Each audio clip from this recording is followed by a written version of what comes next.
নমস্কার বন্ধুরা, অনুভা কুকিংয়ে আপনাদের সবাইকে স্বাগত জানাই। আজকের আপনাদের সঙ্গে সর্ষে বাটা দিয়ে আর কাঁচা লঙ্কা দিয়ে পার্শে মাছের ঝালের রেসিপি শেয়ার করব। তার জন্য ভিডিওটা সবাই দেখতে থাকুন। এখানে পার্শে মাছগুলো আমি নুন আর হলুদ মাখিয়ে নিলাম। এবার উনুনটা আমি ধরিয়ে কড়া বসিয়েছি। কড়াটার মধ্যে দিয়ে দিলাম সর্ষের তেল। তেল গরম হলে মাছগুলো এক এক করে তেলের মধ্যে দিয়ে দেব। পার্শে মাছ ভাজা করতে কিন্তু বেশি টাইম লাগে না, এপাশ ওপাশ তেলের মধ্যে নাড়াচাড়া করলেই পার্শে মাছ ভাজা হয়ে যায়। দেখুন আমি পুরো লালচে করে ভেজে নিয়েছি পার্শে মাছগুলো। এবার মাছগুলো তুলে ওই তেলের মধ্যে খানিকটা কালো জিরে, প্রায় 1 চামচ মতো কালো জিরে আর 2টো কাঁচা লঙ্কা ফোড়ন দিয়ে দিলাম। ফোড়ন দেওয়ার পরে এতে দিয়ে দিলাম জল। এবার এর মধ্যে দিচ্ছি সর্ষে আর 2টো লাল কাঁচা লঙ্কা বেটে রেখেছিলাম, সেই সর্ষে বাটাটা এবার জলের মধ্যে দিয়ে দিলাম।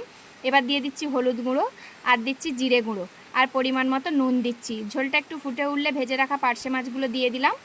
ঝোলটা মাখো মাখো হলেই একদম রেডি সর্ষে বাটা দিয়ে পার্শে মাছের ঝাল। দেখুন আজকের দুপুরের মেনুতে ছিল, যেহেতু শনিবার তাই একটু পেঁপে দিয়ে মুগের ডাল বানিয়েছিলাম, এটা আমাদের জন্য।